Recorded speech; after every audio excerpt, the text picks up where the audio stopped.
আজকে থেকে ধরেন লক্ষ কোটি বছর আগে, কত কোটি বছর আমরা জানি না, আল্লাহ রাব্বুল আলামিন একা ছিলেন। একা তিনি সর্বপ্রথম সৃষ্টি করলেন আরশে আযীম। কি সৃষ্টি করলেন? আরশ আল্লাহ রাব্বুল আলামিনের একটা এমন স্বতন্ত্র সম্মানিত একটা সৃষ্টি, যেটা সবচেয়ে বড় সৃষ্টি, এর চেয়ে বড় কোনো সৃষ্টি নাই। এমনকি কিয়ামতের মাঠে এই আরশের ছায়া আল্লাহ রাব্বুল আলামিন 7 শ্রেণীর মানুষকে ছায়া দিবেন। সুবহানাল্লাহ। ওই 7 শ্রেণী সম্পর্কে আমরা অন্য হাদিসে পড়ে নিব, অনেকে হয়তো জানেন। সেখানে ন্যায়পরায়ণ শাসক থাকবেন, তারপরে যুবক থাকবেন, যুবক শ্রেণী যারা যৌবনকালটা আল্লাহর ইবাদতে কাটিয়ে দিয়েছে। সুবহানাল্লাহ।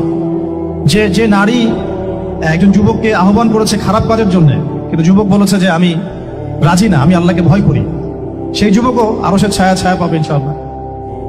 তারপরে সেই দুই ভাই বা ব্যক্তি যারা একে অপরকে আল্লাহর জন্য মহব্বত করে, তারাও আরশের ছায়া ছায়া পাবে। এমন ব্যক্তি যে গোপনে দান করে, মানে ডান হাত দিয়ে কি দান করছে বাম হাত জানে না, তারাও আরশের ছায়া ছায়া পাবে। এমন ব্যক্তি যে অন্ধকারে বা একাকী আল্লাহ পাককে স্মরণ করে এবং চোখ দিয়ে দরদর করে পানি পড়তে থাকে, এই ব্যক্তিও আরশের ছায়া ছায়া পাবে। এরকম প্রায় 7 শ্রেণীর মানুষ আরশের ছায়া ছায়া পাবে। আরশ সৃষ্টি করার পরে আরশটা ছিল পানির উপরে। কোথায় ছিল? পানির উপরে। সূরা হুদের মধ্যে আছে। আমি শুধু রেফারেন্সগুলো আপনাদেরকে সূরাগুলো বলে দিব, বাসায় গিয়ে আপনারা পড়বেন। প্রত্যেকটা আয়াত কিন্তু এখানে ধরে ধরে বলার সময় নাই আর কি আমার কাছে। তো আরশটা ছিল পানির উপরে। এরপরে আল্লাহ রাব্বুল আলামিন আসমান এবং জমিন সৃষ্টি করেছেন 6 দিনে। পুরো মহাবিশ্ব আল্লাহ রাব্বুল আলামিন সৃষ্টি করেছেন কত দিনে?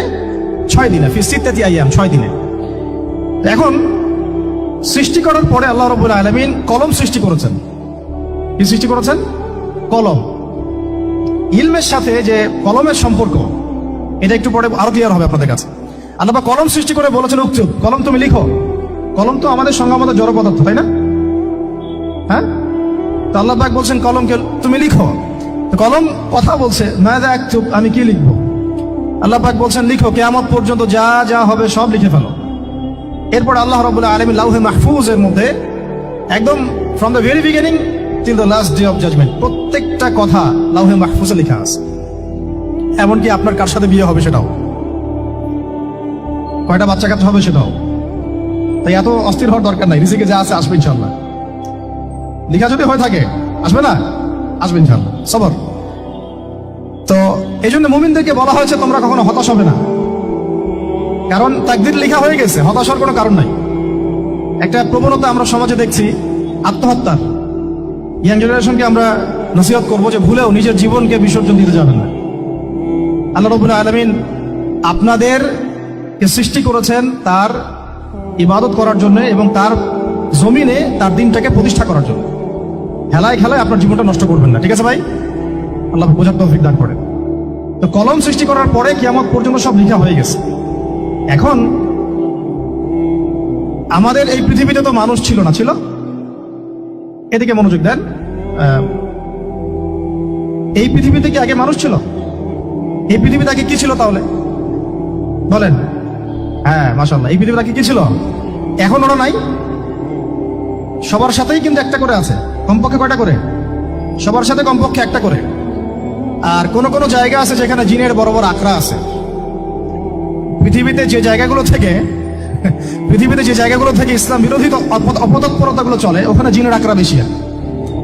কথা বুঝতে পারছেন? তো জিন জাতিকে আল্লাহ পাক ধ্বংস করে দিয়েছেন তাদের পাপের কারণে, আল্লাহ দ্রোহিতার কারণে, অবাধ্যতার কারণে। এখন আল্লাহ রাব্বুল আলামিন ইরাদা করলেন পৃথিবীতে আমাদেরকে সৃষ্টি করবেন, মানে মানুষকে সৃষ্টি করবেন। আল্লাহ পাক তার সমস্ত ফেরেশতাদেরকে একত্রিত করলেন। ঘটনাটা কিন্তু খুব ইন্টারেস্টিং। আমি জানি এখানে ওলামায়ে কেরামও আছেন, তবে আমি সবার জন্য প্রযোজ্য হয় এমন কথা বলারই চেষ্টা করছি, কারণ অনেকে হয়তো এগুলো নাও জানতে পারে।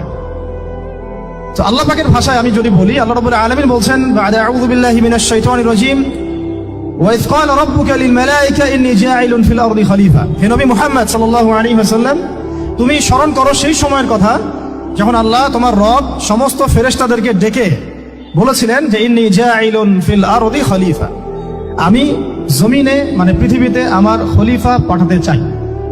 কি পাঠাতে চাই? আরো জোরে বলেন।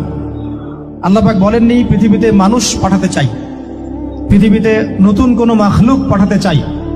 আমাদেরকে আল্লাহ পাক সম্মানের শব্দে সম্মানিত করেছেন, বিশেষায়িত করেছেন। আমাদেরকে বলেছেন আমরা আল্লাহর খলিফা, আমরা আল্লাহর খলিফা। এখন আমরা আল্লাহর খলিফা, কিন্তু পৃথিবীতে মানুষ খিলাফা শব্দ সহ্য করতে পারে না। হ্যাঁ, কি অদ্ভুত না? এটা কোরআনের কি শেষের দিকে আছে না প্রথম দিকে আছে? সূরা বাকারার একদম শুরুর দিকে 3টা 4টা 5টা পৃষ্ঠা উল্টালে দেখবেন এই একটা আছে। কোরআন তাহলে শুরু থেকে কখনো খুলেও দেখেনি সে ব্যক্তি, প্রমাণ হলো এটা যে খুলেও দেখেন, অথবা দেখলেও সে এড়িয়ে গেছে। আল্লাহ পাক আমাদেরকে বললেন যে পৃথিবীতে আমি আমার খলিফা পাঠাতে চাই।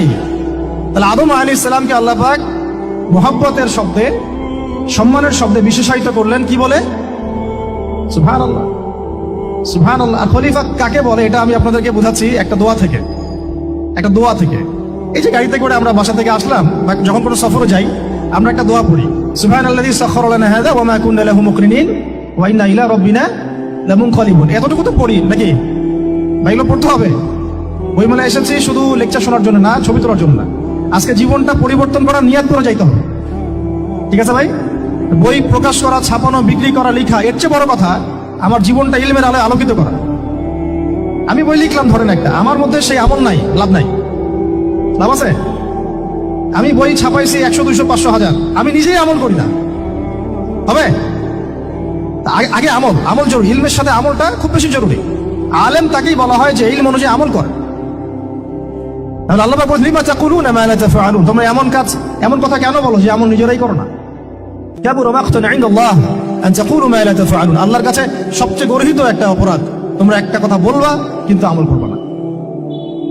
তো দোয়াটা মুখস্থ করবেন। এই দোয়ার নিচে একটা অংশ আছে, আল্লাহুম্মা আনতা সাহিবু বিস সাফারি। আমার কথাটা শুনেন, খলিফার অর্থটা বুঝেন। অনেকে তো অনেকভাবে ব্যাখ্যা করে আর কি।